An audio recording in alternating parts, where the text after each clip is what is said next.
Hello guys, welcome back to Kanun Shala. I'm Amanda for Current Affairs in Legal GK and we're back with a new video.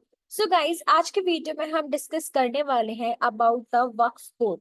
Waqf board क्या है, इसका historical background क्या है, इसका structure क्या है, इसके रोल्स एंड रिस्पॉन्सिबिलिटीज क्या है and what are the challenges and recent developments. So let's discuss about the Waqf Board.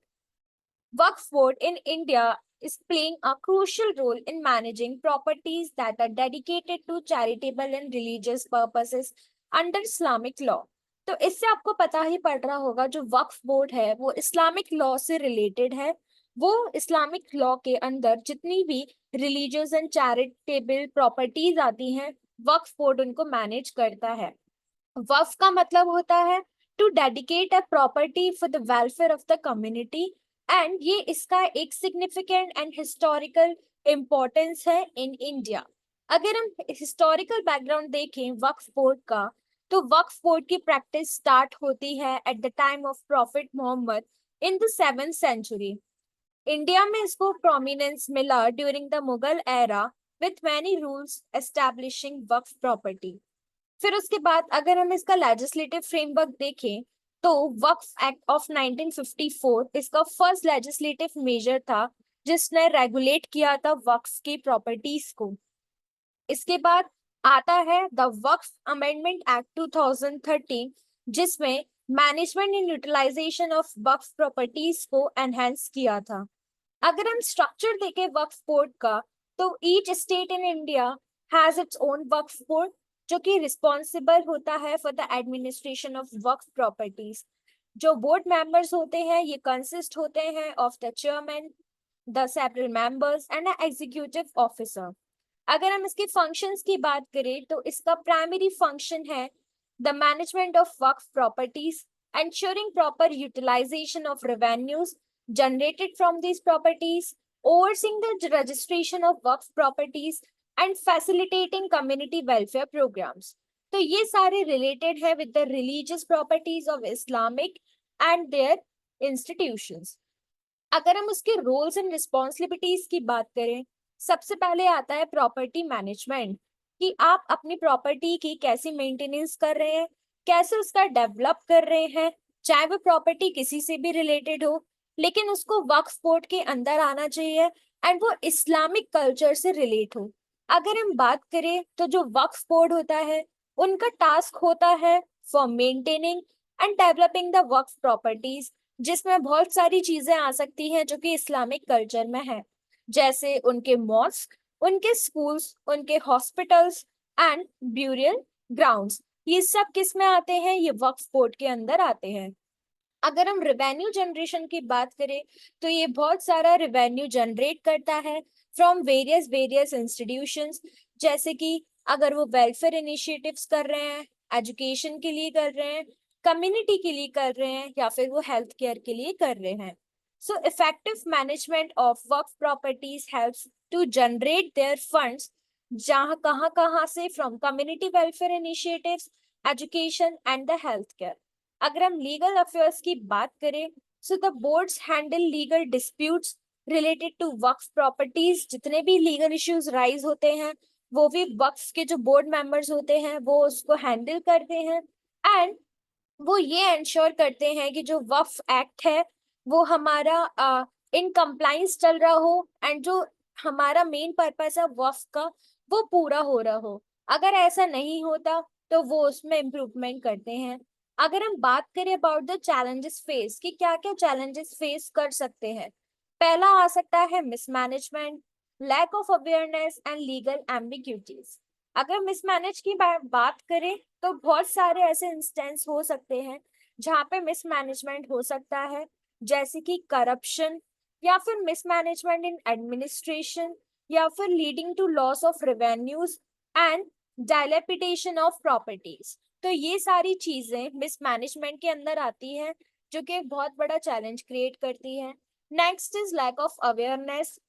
बहुत सारे बेनिफिशरीज ऐसे होते हैं जो कि अनअवेयर होते हैं उनके राइट्स एंड उनकी एग्जिस्टेंस ऑफ वर्क प्रॉपर्टीज की, जो कि काफी चीजों में हिंडर क्रिएट कर सकता है एंड कुछ जहाँ से हम ज्यादा यूटिलाइज करते हैं वहां से शायद नहीं हो सकता।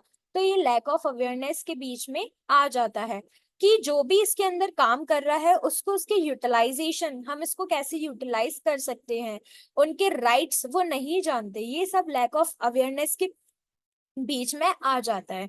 अगर हम लीगल एम्बिगिटीज की बात करें तो there are ongoing legal challenges regarding the interpretation of Waqf laws, जिसकी वजह से बहुत सारे ऑब्स्टिकल्स आते हैं in the resolution of disputes.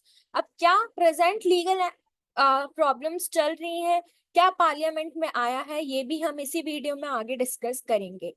अगर हम रिसेंट डेवलपमेंट्स देखें तो गवर्नमेंट ने इनिशिएट करा है to reform to improve the governance of Waqf properties and emphasising transparency and accountability. तो गवर्नमेंट ने कुछ चीजें इनिशिएट की हैं कि आप अपनी वक्फ प्रॉपर्टीज को गवर्नेंस एनहांस करो, उनकी ट्रांसपेरेंसी एम्फसाइज करो एंड अकाउंटेबिलिटी। अगर हम डिजिटल इनिशिएटिव्स की बात करें तो efforts are being made to digitise records, कि जितने भी रिकॉर्ड्स हो रहे हैं आपकी प्रॉपर्टीज के, आपके इंस्टीट्यूशंस के, वो आप डिजिटल कर दीजिए। And the management of work properties to prevent उनका misuse and we can better use its access, कि जिससे लोग बाग इसका अच्छा यूज करें, मिसयूज ना करें, इसलिए आप इसको डिजिटली कर दीजिए।